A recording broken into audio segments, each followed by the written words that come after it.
নমস্কার, নির্বাণ কিচেনে আপনাদের স্বাগত। আজ আমি বানাবো মটর ডালের শুক্তো। তো এখানে আমি 100 গ্রাম মটর ডাল নিয়ে নিয়েছি। মটর ডাল সারা রাত ভিজিয়ে রাখতে হবে। রেখে আমি এখানে প্রেসার কুকারে মটর ডালটা সিটি মেরে নেব। মটর ডালটা একদম গলবে না, একটু শক্ত শক্ত থাকবে।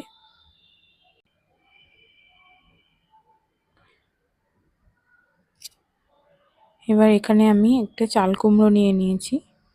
চাল কুমড়োগুলো আমি টুকরো টুকরো করে কেটে নিয়েছি। আমি লম্বা করে করলা কেটে নিয়েছি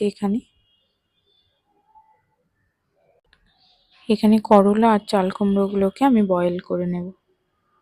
দেখুন বয়েল হয়ে গেছে, করলা আর চাল কুমড়ো সেদ্ধ হয়ে গেছে। এবার কড়াইতে তেল দিয়ে আমি ওর মধ্যে তেজপাতা আর রাঁধুনি ফোড়ন দিয়ে দিলাম। এর মধ্যে 1 চামচ আদা বাটা দিয়ে দিলাম, একটু হলুদ গুঁড়ো আর সামান্য নুন আর কটা চেরা কাঁচা লঙ্কা দিয়ে দিলাম। এবার নেড়ে আমি ওর মধ্যে ভাপিয়ে রাখা চাল কুমড়োগুলোকে দিয়ে দেব।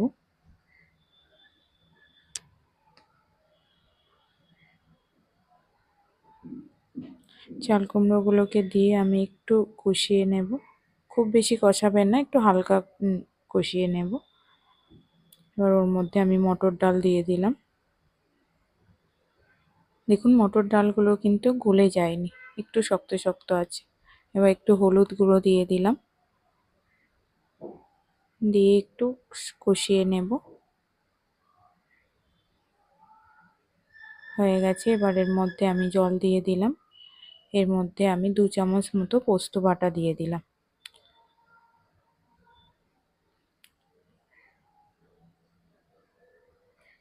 এবার এর মধ্যে আমি মিল্ক দিয়ে দিলাম আর পরিমাণ মতো নুন। দেখুন রেডি হয়ে গেছে শুক্তো। এটা খুব চটজলদি বানানো যায়।